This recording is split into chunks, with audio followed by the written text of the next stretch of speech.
Hi, my name's Tyanna Buie, and I am a artist and an educator, and I currently live in Detroit, Michigan, where I teach at College for Creative Studies, and I'm also the section chair of printmaking. Well, actually, I started working with, I'll say my love for art started definitely when I was 6 years old in kindergarten, and I remember having to reproduce a piece of art for that's what the assignment was, and my memory goes that that I did such a good job, and the teacher praised me. But I do remember having this really amazing feeling of accomplishment at a very young age, and was nurtured very young. So I do have this memory of feeling great about making art. I actually did a lot of art in camps. So my favorite thing to do in the summers was go to camps, and I would always go to the art section of the camp and do all the arts and crafts.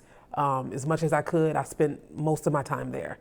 And then of course, at school, even when I was younger, I would take my homework and I would color all of my homework before I did the homework. So I thought it was important that it looked good. I was like, this is boring. I need to give it something. And I swear I got points from my teachers for being creative with the assignment.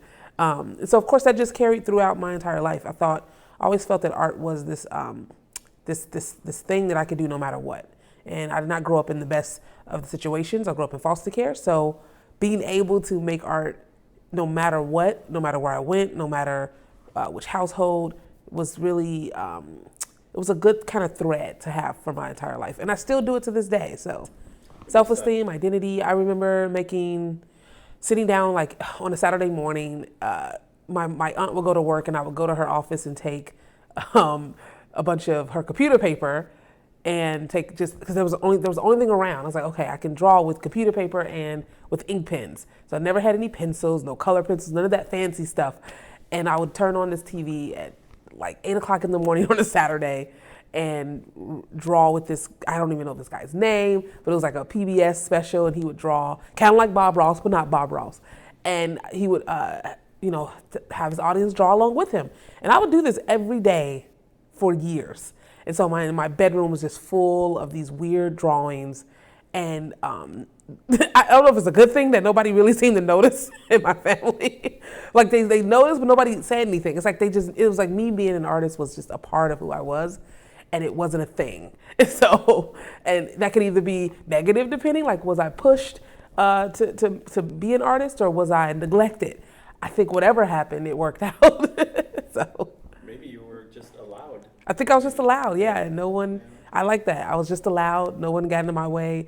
Even when I when I was going to college, I remember, and my foster parents at the time were so awesome at also not intervening or getting in the way of what I wanted to do in college. In fact, it was the day I was being driven to college. I was getting out the car. They're like, wait, before you go, what are you majoring in? And then I was like, oh, yes. Art and graphic design, or marketing and art and graphic design. They were like, oh, good. We're just making sure you still do art. They were just very nervous and concerned if I did not choose the thing that I did, which is very opposite. I hear it a lot of times where students are telling me that their parents are like, please don't go into art, or please. And I'm like, wow, I've had the opposite effect. People was like, please do. You're doing this. You will not do yourself any, justice if you don't go into this field. So I am currently at the Freeport Art Museum in Freeport, Illinois, first time being here. And I recently created a brand new body of work for this space and for this museum, where I call it my post-pandemic work. I think a lot of artists have that now in their repertoire, where right during the pandemic and we were isolated, I spent a lot of time on Instagram, maybe too much time, and stumbled upon an app called Reface, and found myself wanting to be indulgent and take a break from all the racial and all the unrest and what's happening in the pandemic, what's happening in the world, and I just needed a reprieve. And the thing I found was humor and media and entertainment. And so I kind of always had a love for pop culture, for media, for entertainment. And I was like, what if I just play around with that for now and don't worry about this, art that I always make, which is a little bit more of a serious tone. I tend to make work that's a personal narrative. And so, but I'm like, but personal narrative it could be anything. and so I just found myself focusing actually on myself a bit more and putting my face on celebrities' bodies and posting it on Instagram and getting hilarious reviews. It kind of crossed all generations, which I do love when art can move beyond one generation or one demographic. So I noticed that it had this really interesting universal appeal. And I had a previous show in South Bend, Indiana, at South Bend Art Museum, where I did an entire exhibition about reface and video. I did a video piece with an artist named Chelsea Flowers. So we collaborated, did a video, and we're both refaced in it. I'm doing the voiceovers, and that work spilled over into this work that we see at the Freeport Art Museum, where I'm combining this reface technology with my traditional and slash non-traditional screen print methods. And it's something that if it wasn't for the pandemic, if it wasn't for a time to just think, I would not have made this work. I know that for a fact. And so that's where I'm just having fun. And the one thing about the Reface app is that I believe it's a European-based app, and as media goes, unfortunately, it's not as inclusive. And I noticed the app where it highlights celebrities and movie stars and just clips that you can just see yourself in. I thought it was very interesting. I'm like, oh, I could see myself as anyone and anything in any situation, and being a Black woman doing that in all these like white films.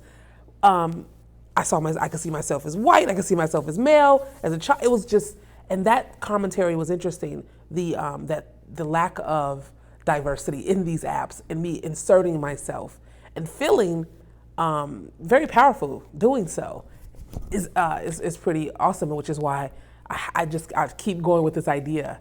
And my non-traditional / traditional screen print processes are, I make one of a kinds. I don't tend to make editions, which is a very traditional thing to do as a printmaker. And so what I do is the works are hand-applied ink. There are some traditional screen print moments in the work, but there's also collage. There's monotype, where all the faces, they look like they're melting. They look very watercolory and painterly, and that's done on purpose. And I'm using this material called Carandash, where it's water soluble.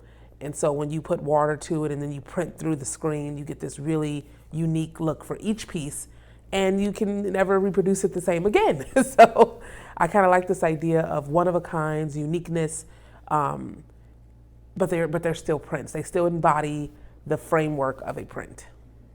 Great. It's interesting. I definitely don't think it's wise to speak for other people, and I don't speak for other artists, so I'll definitely speak for myself. I think that there's always this obsession with people wanting to just assert what they think artists should be doing, but I think it's 100% up to the artist, and it's not, you have to be genuine with whatever you do. And I think that the role in general for artists have changed, but that doesn't mean artists are responding to that. But artists are being called to be activists. We have to be writers. We have to produce. We have to be conceptual. So it's like there's a lot of layers to being an artist, and the role is getting, I think, more complicated and complex. You also have to care. You have to care about society and your community. And so for me, I actually embody all of the things that I think that's been just assumed, because for me, it's natural. It's natural for me to have to write about my work, talk about it, care about my community, about society, and present to the world, and actually and try to be as what do I like? Is try to have some universal links and connections, right? A lot of people think that artists should be able to relate to a wider audience, and every artist is different and unique. So for me, I like the moving between all these spaces and wearing multiple hats to see, and I've always wanted to do self-portraiture. I just didn't know in what avenue and what reason. And I was like, now this is a perfect way to do it, because it's not quite me, and that's more, it's like I'm wearing a mask in a sense. So this has been rewarding, because I also think it's great for an artist, or for me, to challenge the viewer. Constantly challenge and push, challenge ourselves, challenge the viewer. And I think one thing artists do agree on is challenging ourselves, and so that we also don't get bored, and that we can also be excited by the work we're making. Also, with this body of work at the Freeport Art Museum, I wanted to respond to a piece that I did in earlier 2021, where actually, and I would say this piece actually was started in 2020 during the election process. And then I did a piece in Detroit with Wayne State University and Kretzky Arts Detroit, where I got to be a part of a Billboard series. And so I decided to put a reface piece in the Billboard, and that's the piece here that you're looking at. It's the I'm Speaking, where I was responding. I just had this guttural response to Kamala and Pence's vice president debate. And so this body of work is responding to this piece that I made where it says I'm speaking, but at the bottom it says listen to Black women. And so all of the works are high-profile Black women that some people know. Not everybody knows all the women in here. They're like, "Who is that?" And I'm like, "That's Marsha Fudge, the HUD secretary." They're like, "Oh," and I'm also thinking about these either viral moments or moments of Black women speaking where they are either met with controversy or inspiration. So there's Whoopi Goldberg, Oscar speech that I'm doing a nice little freeze frame for. And so I also have QR codes, which I think is awesome to combine technology and the still static image. And I had a great reception where people were getting their phones out and literally going around to each one and watching each video, listening to the entire speech while they're in front of the piece. I thought that was a really great way to combine technology with the work.